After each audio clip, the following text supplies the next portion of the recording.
All right, guys, we're going to go ahead and end this here. I hope this has been helpful to you. I hope maybe I've opened your eyes up just a little bit. Maybe you need to back up and take a little more time when it comes to baiting and luring. And maybe, you know, here's the thing too. If you're using somebody's, I don't care whose, bait and lure, you need to ask them. You need to ask them how to properly use it. How did they design it to be used? Was it meant to be in a dirt hole? Was it meant to be in a flat set? Was it meant to be up high and behind the set as a call type lure? These are questions that as a trapper, you need to know the answers to these things. It's going to make you a better trapper in the long run, I promise. So, guys, again, I appreciate y'all tuning in, and I'm sorry I haven't put out much content here in the last 3 weeks. Like I said, hopefully this weather's fixing to turn on us, and we can get out here and get to catching some beaver and get back on the line, and I hope y'all tag along with me then. Once again, this is Dale Billingsley with another one, signing out. Okay, if you're one of the guys that are making these Mickey Mouse wobble hole, punch hole type sets like that, and you're slopping bait and lure down that hole, is it all going to the bottom of the hole? Or is some of it getting up here on the top and on the rim? And is that what's causing him to come in and roll? Number two, are you setting far enough back? You know, you should be a minimum of 10 inches straight back. And this is just my opinion, guys. I mean, I'm not saying I'm an expert by any stretch of the imagination. I damn sure don't want anybody to think I am. These are just some observations that I have, okay? So if you're slopping bait and lure up here on the rim of the hole, and it's not all going down in the bottom of the hole, then yeah, you're going to get some rolling. And I don't care what bait and lure you use. There's nothing that's not going to cause that. You want them to wear it. You want them to come in there and want to roll on it, but they have to be able to get it out of the hole before they can roll on it. And by then, he should be wearing a bracelet. You ought to have him caught. Now, if you're poking in a good trench style set with a fairly deep hole straight back, and you're baiting and luring it back in the back of that hole, tell me how that coyote can get that bait, can roll on that bait and lure before he gets it out of that hole. I don't see how he can. I sure don't have a problem by putting in these Charlie Robbins style sets like this.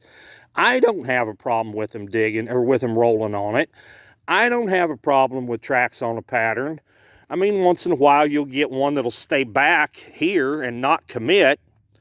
But if he steps in that little hole right there, he's going in the back of my truck, or he stands a really good chance of it anyway.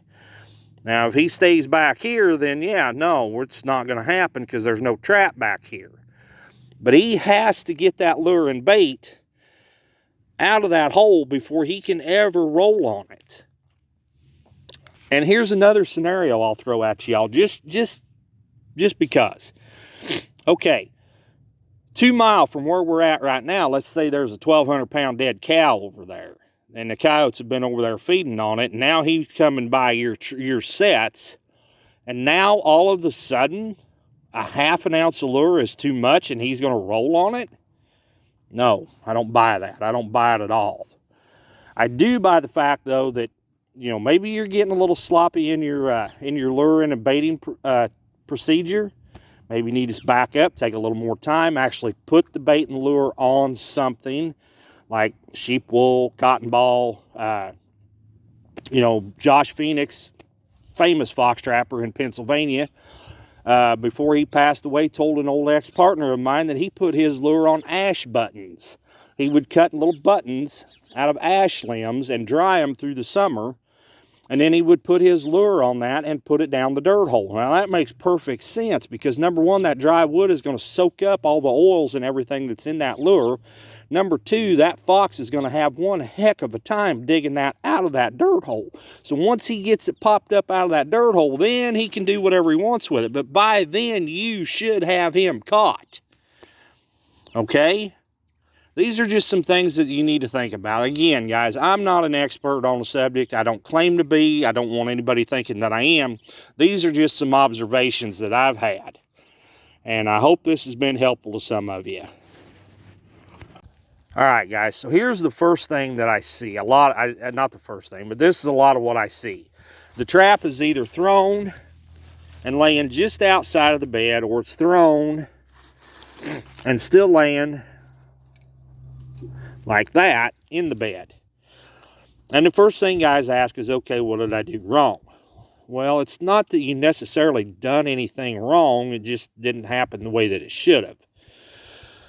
Okay, and then the next thing I get, or that I see, is the comments. Guys, the first thing that comes out of somebody's mouth is, well, he rolled on it. Your lure's too strong, you're using too much bait, and he come in and he rolled on it. Okay, maybe. But I don't know where you think that using too much bait or lure is what's causing it, or that the bait or lure is too strong and that's what's causing it.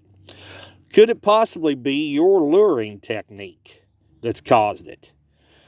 And number two, is the trap in the right position to catch him if he's come in there rolling? Number three, did you have enough guiding to make him step where you wanted him to step? This type of a set, with this trap being buried this shallow, you know it's going to be flat dead level. So what'd you put in there for guides to make him step where you wanted him to? Probably nothing. And if you did, it was this monkey business, these clods of dirt scattered around here and there. Well, that ain't, you get a 2-inch rain or an 1.5 inches of snow over it, and you ain't got squat for guides. You got nothing. So we need to back up and look at things. Instead of blaming the bait and lure all the time, let's back up and maybe look at ourselves and our setting technique and see if maybe that's not some of the problem. Hey trappers, Dale Billingsley here, Billingsley Brand Lures. So I've been home from Louisiana for about 3 weeks now. And just kind of waiting on the ice to go out here and so I can start trapping beaver. And I really haven't had a whole lot to do other than just fill some orders for some baits and lures, and that's just been about it. But I have had a lot of time to poke around on Facebook quite a bit. And what I've seen on there is kind of disturbing to me. There's been a whole lot of myth, a whole lot of misinformation, a whole lot of misconception, and to be quite frankly honest with you, a whole lot of bullshit. Especially circulating around coyotes and dirt holes and flat sets and this kind of stuff. Now, I've been all through all this stuff, but there's still some people that don't get it or haven't maybe seen the videos and that kind of stuff, so they just don't quite get it. So I'm going to go back over it again today. The biggest thing is the rolling myth. I don't know where guys get this in their head, but anyway, we're going to go back over some things, and hopefully y'all enjoy this video. Stay with me here. We're going to get the camera turned around, and we'll get right into it.